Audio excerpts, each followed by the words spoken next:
Picture a school cafeteria. In most countries, you know what that looks like. A line of trays, processed food under heat lamps. Kids sitting where they're told, eating as fast as they can, waiting to be released back into the world. Now forget all of that. In Japan, the lunch bell rings and something entirely different begins. A group of 8-year-olds in white coats and surgical masks wheel a large cart from the kitchen. They ladle miso soup into individual bowls. They portion rice. They set out fish and vegetables with the focused attention of people who understand this is their responsibility. No adult supervises the serving. No teacher is pouring the milk. The children are doing it themselves, and they have been doing it since their first week of school. To the outside world, this is one of the most remarkable things Japan has quietly built. And most Japanese people have never stopped to think about why. In recent years, Japan's school lunch program known as Kyushoku has attracted international attention, unlike almost anything else in its education system. Videos of Japanese children carefully serving each other, cleaning their classrooms after eating, and bowing in gratitude before meals have accumulated hundreds of millions of views online. Nutritionists in the United States, the United Kingdom, and across Europe have pointed to Kyushoku as a model worth studying, a system that produces meals of remarkable quality and nutritional balance at a cost most Western school systems cannot match. The Japanese school lunch has been featured in documentaries, academic papers, and policy discussions. For the global education community, it represents something close to an ideal, a daily ritual that nourishes children's bodies and somehow their character at the same time. But ask anyone who grew up in Japan about Kyushoku, and what surfaces first is rarely the nutritional content. It is the memory of being 7 years old, white apron tied crookedly, ladle in hand, trying very hard not to spill the soup. It is the particular tension of being the one responsible for making sure every classmate had enough. It is the feeling difficult to name at that age, but unmistakable of being trusted with something real. Kyushoku was never designed simply to feed children. It was designed to teach them that feeding others is something you do, that a meal shared is not a service received, but a responsibility distributed. That the person who carries the tray and the person who receives it are, in that moment, equally essential to what the room becomes. The modern Kyushoku system traces its origins to 1889, when a Buddhist temple school in Yamagata Prefecture began providing free lunches to children who could not afford to eat. The initiative was born not from policy, but from the recognition that hunger and learning cannot coexist.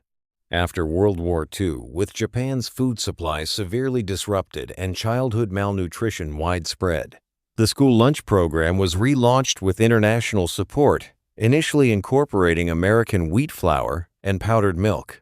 By the 1950s, it had been codified into national law.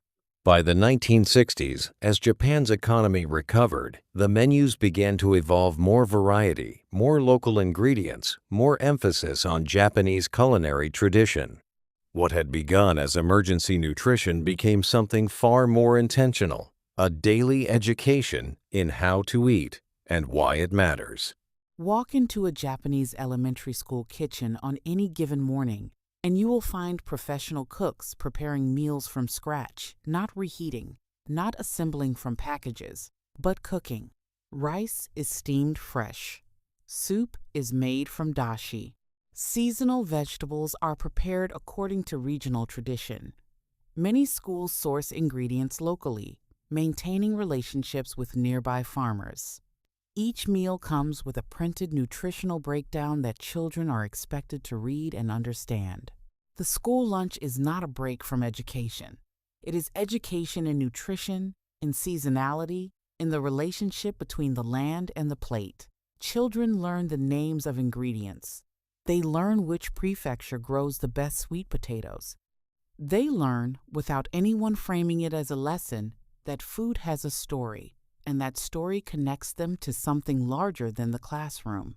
In Japan, the lunch period is called Kyushoku no Jikan, literally, school lunchtime, but it is structured as something closer to a social practice than a meal break. Children eat with the homeroom class, at their desks, or at grouped tables, with their teacher eating exactly the same meal among them. There is no staff table. There is no adult menu. The teacher does not oversee lunch from a distance, they participate in it. This deliberate flattening of hierarchy at the table is not accidental. It reflects a deep Japanese educational value, that shared experience creates shared belonging. Before eating, the class says, "Together Itadakimasu," a word with no precise English translation, but which carries within it gratitude to everyone involved in bringing the meal to the table: the farmers, the cooks, the classmates who served it. It is, in 3 syllables, an entire philosophy of interconnection. And yet, for all its beauty, Kyushoku carries pressures that rarely appear in the international coverage.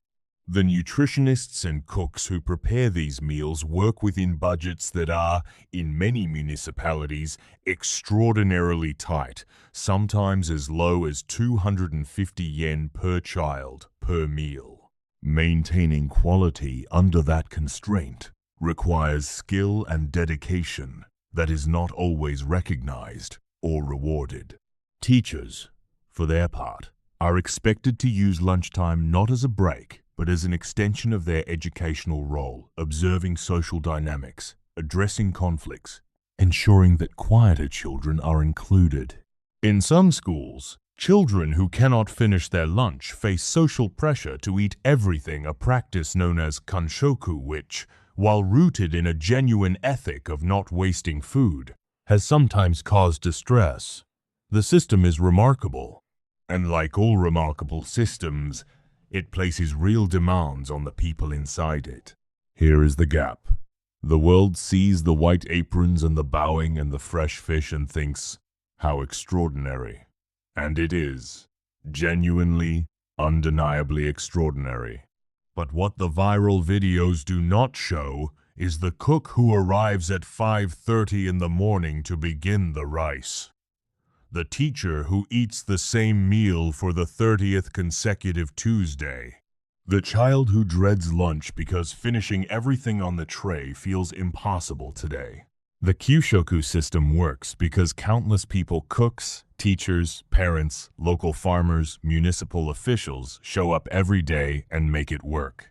The grace of the ritual is real, but it rests on a foundation of unglamorous, daily, invisible labor. And to truly appreciate what Japan has built here, you have to see both the beauty of the system and the human effort that holds it together. Studies on Japanese adults who grew up with Kyushoku consistently find something that nutritionists call food literacy, a baseline understanding of seasonal eating, nutritional balance, and the social dimension of sharing meals that persists long into adulthood. Japan's rates of childhood obesity remain among the lowest in the developed world. But perhaps more significantly, the values embedded in Kyushoku responsibility, gratitude, care for others, pride in doing small things well show up again and again in how Japanese adults describe their relationship to food, to work, and to community. The child who learned to ladle soup carefully at age 7 to make sure every bowl was full learned something that no textbook could have taught. They learned what it feels like to be responsible for someone else's nourishment. And that, it turns out, is a lesson that lasts a lifetime.